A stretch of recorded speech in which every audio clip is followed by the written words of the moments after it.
So today I'm going to talk about intersections of pregnancy, reproductive health, and precarity in women's paths of migration. And just to speak to the title for a second, because when I initially wrote Paths of Migration, I thought I was mirroring what this particular day was going to be called, the Pathways to Migration. But in fact, it was different. And I think Paths of Migration is more meaningful for what I'm going to talk about, because what I'm talking about is not just the way that reproductive health and sexual health, if you want to count those as different entities, affect precarity in women's migration, but also how that happens through migration and through the many processes that are related to migration, going and coming back, not just to migration. So paths of migration seems significant there. And I'm going to talk in 4 parts. I'm going to present 3 cases of 3 different places and 3 different types of women migrants that will seem sort of strange, the trajectory that I'm taking, but then I'm going to bring it all together and show how I think there are some relationships, some conceptual ideas that we can use to think about all of those together.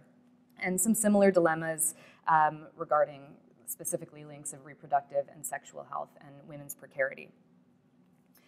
So I'm going to start close to home. Probably people in the room have heard of the Seasonal Agriculture Workers Program. In Canada, it was developed in 1966, and it still continues today. And this is a program through which men and also women come to Canada to work in fields between 3 to 8 months, and they can come over and over again working in the same farms. Now, the idea of temporary migrant workers that are part of a government-sponsored program has increased, and we have the Temporary Foreign Worker Program. But this was kind of the original model, and it was very male. It's not male anymore, or not only anyway, and some of my master's work was with women in Canada's Seasonal Agriculture Workers Program. This picture in the middle is a woman who I know actually who had her portrait done.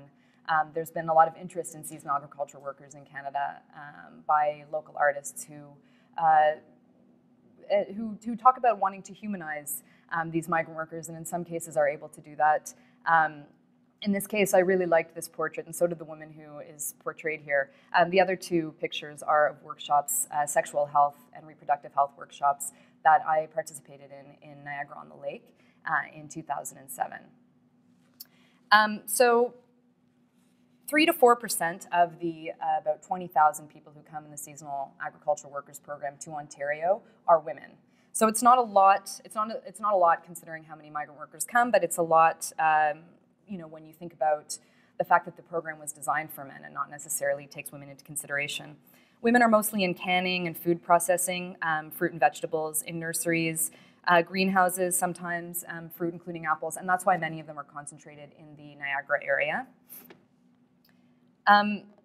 Employers can choose women specifically, and there was recently, just this July, a complaint made by the United Food and Commercial Workers Union about that this is a discriminatory practice because it allows employers to require or to ask for men instead of women. And this was sort of a move to try to get women to participate more in the program.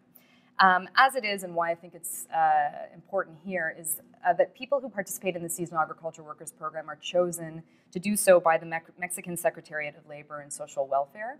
And it is required, one of the requirements of participating, at least coming from Mexico, and there are various other countries that are represented in this program as well, but I'll be talking here about Mexican workers, is that you have children and you have dependents. You have to have children in order to come on the program. Every single migrant worker from Mexico has children or dependents. And you probably can guess that this is to ensure the possibility or ensure the fact that migrant workers will return home. And also, as some people have pointed out very well, that migrant workers will be good workers while they're in Canada. So whereas Canadian workers who could do agricultural work might have birthday parties or family events, social engagements that they need to attend to, migrant workers who come with dependents back home will be incentivized to work extra hard and also prove themselves to their employers, who then request them again the next year and evaluate them. So I talked about this, I thought about this a long time ago, and it seemed to me an interesting way that migrant workers were being specifically chosen for the fact that they were parents, that this was kind of a specialized labor force of parents. And for the men, it is different than it is for the women, because Mexican men who come to Canada often, if they have dependents, they also have someone at home who's taking care of their children, whereas the vast majority of the women who come through the seasonal agriculture workers program are single mothers. And many of them also get into relationships with men while they're in Canada, with men who are also on the program. And this is why I was part of a group of people who were conducting reproductive health workshops with the migrant women to try to explain some of their options in terms of contraception. You can understand why it would have been a problem, or why it is a problem, in fact, for a lot of women who have dependents already to come to engage in other relationships with men, and then to go home, sometimes pregnant, and sometimes, and I was witness to a case like this where a woman became pregnant and she went home and had another child and then had another dependent. Of course, her relationship with the Mexican worker had to end when he went back to his family. So this is one of these links between precarity and migrant work. Migrant worker women are required to take a pregnancy test before they come, each year before they come on the contract to work in the seasonal agriculture workers program. But of course, when they go back, they could very well be pregnant, and that's it's not taken into consideration in terms of what sorts of supports they're given while they're here. Certainly, women are very reluctant to approach their employers to ask about doctor's visits or any kind of medical advice, because that could lead to their being dismissed from the program and not asked back. So this is my first case. My second case is going to seem very far away, as it did for me. This is where I did my doctoral research in Tel Aviv. And Israel has a foreign worker program, which some people might have heard about. This is a program, just a very short background, that was established in 1991. It was considered that there was a crisis point in the labor market that had a lot to do with the 1987 Intifada. And at that moment, Israel was depending on Palestinian workers who lived in the territories and in the West Bank and in Gaza, who were coming in as sort of some kind of migrant worker crossing the military barriers in order to work in agriculture and in construction mostly. So in order to limit Israel's dependence on this pool of labor, they developed this foreign worker program, and men started coming from Thailand, from Romania. This has expanded in a huge way since then as well. Owing to needs of the population and also to some changes in the healthcare sector, then they developed a caregiver program. And the caregiver program effectively feminized the workforce. Now it's 70% of what are called foreign workers in Israel are caregivers, and the majority of them are women, although not all of them. And it's the fastest growing. It's the one for which the most visas are given out. There was a high concentration in Tel Aviv, where I was, and these women were, as you might guess, and I think this is common also in the living caregiver program, of some version of childbearing age. So many women had dependents at home, and other women were not. They were single. But when they got to Israel, they realized that this was a place that they could stay for a number of years. And because of the nature of the caregiver program, in fact, they can extend their visa much more than workers in other sectors. So caregiving allows, because of the relationship between the caregiver and the person who they're caring for, to extend the visa for many, many months. So what happened? Well, a lot of women got into relationships and got pregnant and had children. What happens when a temporary migrant worker does something that is not so temporary after all and gives birth to a child? We can expect that the government would have thought that this might happen and created a law around it that was known colloquially as baby or visa. And the baby or visa law went like this. If you were a migrant worker and you were working on a government program, you had a legal visa, and you were to become pregnant and give birth, you had to make a choice. Within 90 days, you had to decide if you were going to send your baby back to the country that you came from, and then you could retain your work visa, you'd be fine, you could continue working.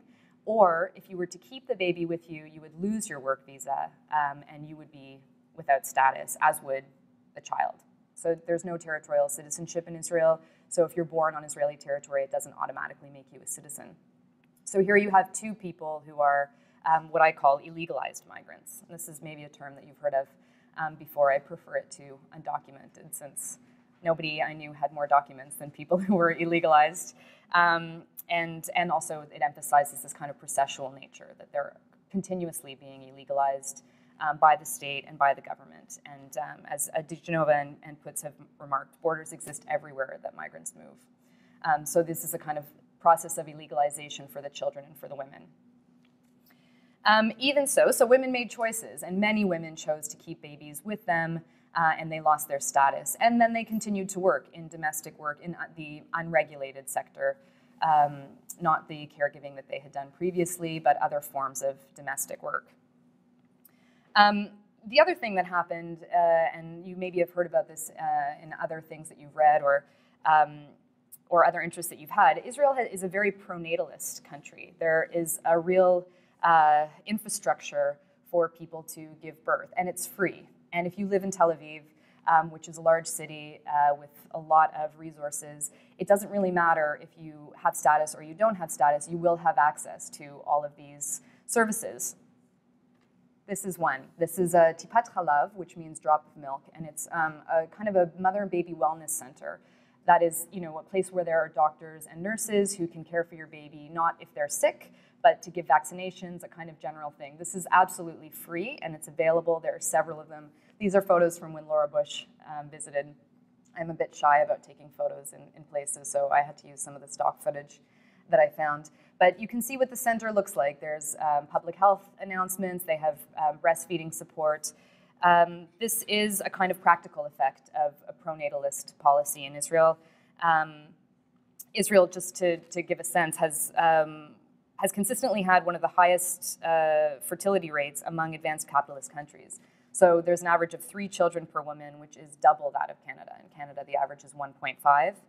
And that only partially is enhanced by the Palestinian-Israeli population, Palestinian citizens of Israel, who consistently have a higher birth rate, and also Orthodox Jewish residents of Israel who consistently have a higher birth rate.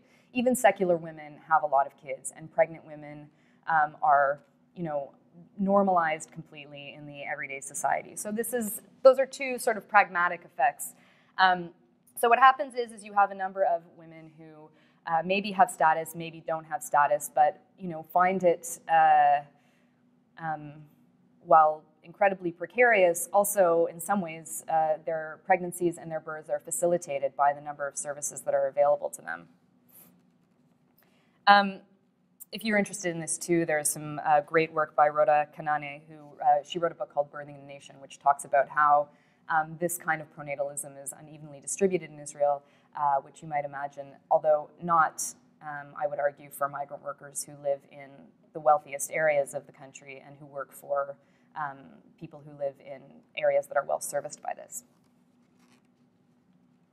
So when I was doing my research, there was a sort of a massive public debate about what should be done about these children. There was a deportation order that was issued for 1,200 children who had been identified, although there were always more people being born. And there were sort of two camps. There was a very sentimental kind of humanitarian outpouring of affection for the children, although not necessarily for the mothers. And to my mind, this kind of increased the precarity of the mothers, since they then had to base their sense of worth on their children, who they were wonderful activists who were working with very wonderful local activists to try to campaign to get their children legal status. And yet, at the same time, there was not quite such an outpouring of affection for the women themselves, who were considered, the people to have made the mistake in the first place. So, with children and with children who are illegalized, there's often the discourse of it not being their fault, and they have this kind of innocence around them, whereas pregnant women were not considered quite so innocent. In fact, there was a heavy discourse around women's strategies and strategically getting pregnant because they knew that they would be able to, in some time, fight for the legalization of their children.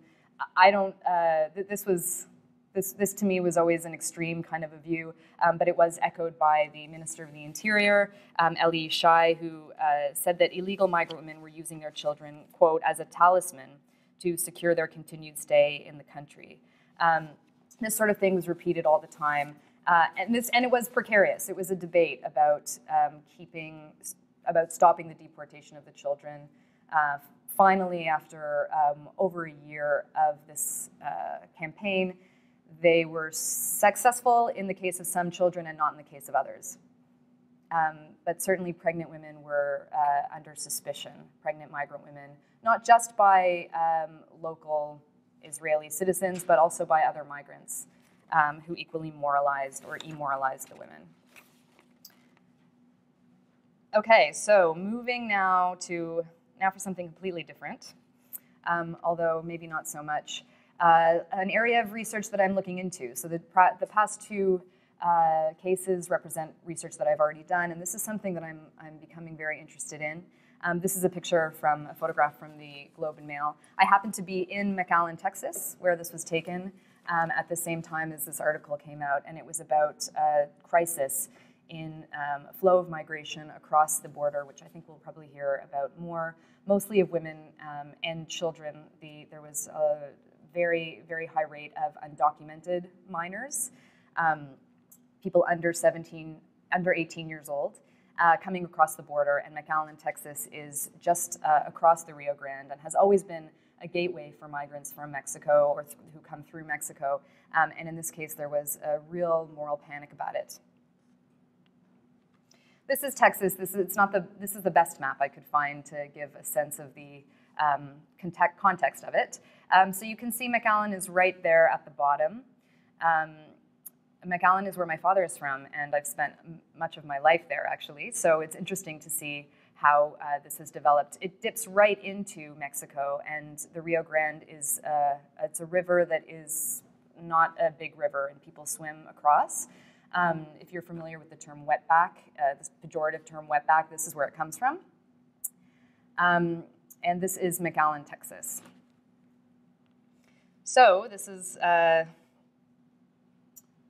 you can imagine that the minors coming across were also embraced in a way with a lot of sentimentality, but women have always been suspected in this area as well. This is a rather shocking set of images of a Flash-based video game called Border Patrol. I should say that the Anti-Defamation League looked into this. This came out in 2002, and then it sort of disappeared, and then it came back again. The Anti-Defamation looked into it and found that it was made by a college student who was apparently making a joke, but it did gain some traction and gain some popularity. It is, you might imagine, on lists of the most racist video games ever created. And the idea was that there were three kinds of Mexicans who players would want to target: the Mexican nationalists, the drug smugglers, and so-called breeders, who are pregnant women who are coming into the States. Now, what is the moral panic about this?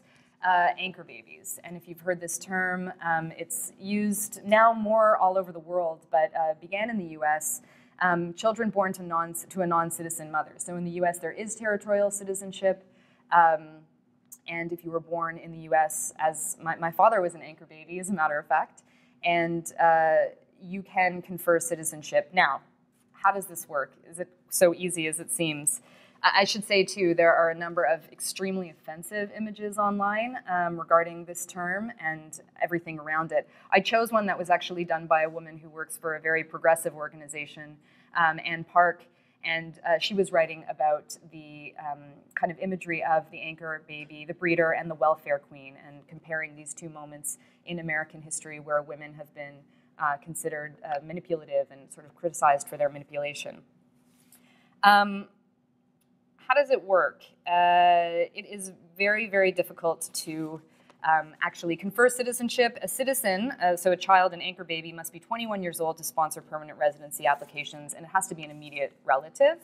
That applicant must show proof that he or she has not been in the US illegally for more than a year, which wouldn't be true if they gave birth to the child.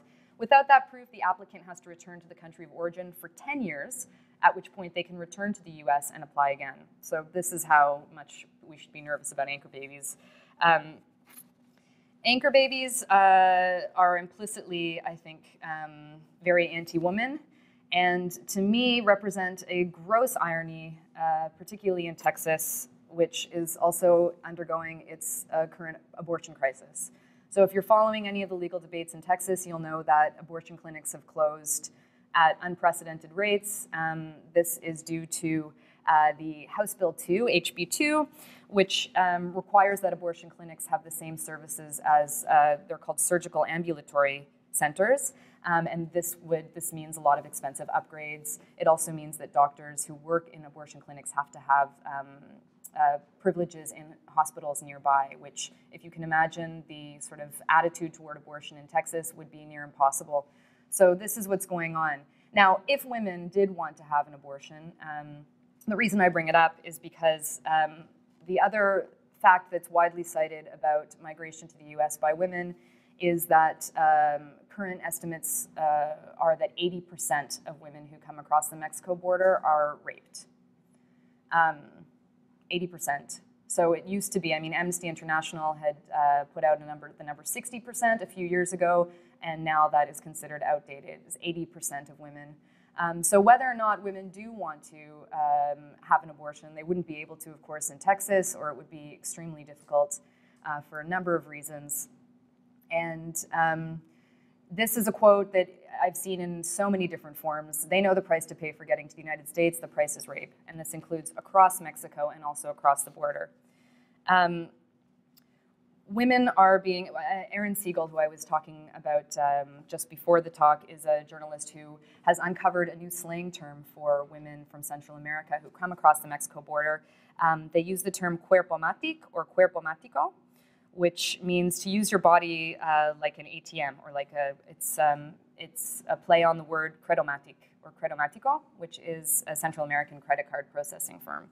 So the idea of using your body as currency is not, it's not figurative. This is really what's happening. And women are raped by men who they are traveling with. They're raped by men who are their coyotes, the men who lead their travels. And they're increasingly, it's been reported, sexually assaulted by border guards and by people in detention centers. So in Kern City, which is just north of McAllen, they've developed a new detention center for a family detention center that has 537 beds. Very recently, just 10 days ago, there were complaints filed about guards sexually abusing women, and that they were women were trading sexual favors for promises of assistance with immigration cases. And this gets back to the issue of strategy, which I'll try to finish up with quickly. So what? So this is what I'm always encouraging my students to ask, so what? Well, we see in all of these cases that women's currency in and through migration are sex, marriage, pregnancy, birth, children, and not necessarily in that order, or not necessarily all of those items. This is how they pay for migration. Women's moral state and moral quality, this is always in question. Women are posed as, at the same time, very vulnerable. Pregnant women are always considered very vulnerable and also very manipulative. This is a strange paradox, and it plays out very strangely, particularly in the case of the United States. Issues of strategy and choice, how much, what does choice mean? And I think that's a question that we're going to get to in the next presentation. And women's bodies, objectified, not for the first time, but I think in a new way, or in sort of with new details, that have the national, political, economic, social, spiritual concerns of the people who they're around inscribed on their own bodies. And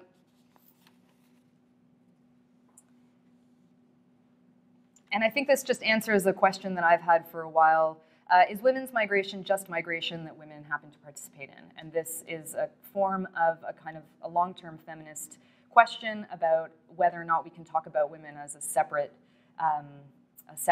kind of population, and whether or not we should. I think that women's migration is different. I think it's not just migration that women happen to participate in. And I propose two ways, or I'm embarking on a mission to think about two ways in which precarity and migration acknowledges difference. One is through thinking about heteronormativity in migration regimes, and I just want to follow Anya Louvheide, who is an Irish sociologist, and she talks about how heteronormativity means normalizing sexuality in childbearing within patriarchal marriage, but it's also rooted in white supremacy and seeks to use the state to regulate sexuality and to designate which individuals should have citizenship and which should not. I think there's lots of ways that we can use this term just beyond the way we've been using it so far. I think migration regimes and border regimes are heteronormative, and it means more than just the assumption of particular kinds of relationships and sexualities. And the other way I want to think about this is to become more comfortable with paradox. So seemingly oppositional things, like the fact that women are both vulnerable and manipulative, or if you want to use, I think, more nuanced words, strategic and also exploited. Can that happen at the same time? And I think that they can. And often the debate is voiced as something that is very oppositional. And I think that it's important to think about paradox as something that is two seemingly internally oppositional ideas that come together and that actually have a coherent message to give. So that is where I'll finish. And thank you for giving me a little bit of extra time to do that.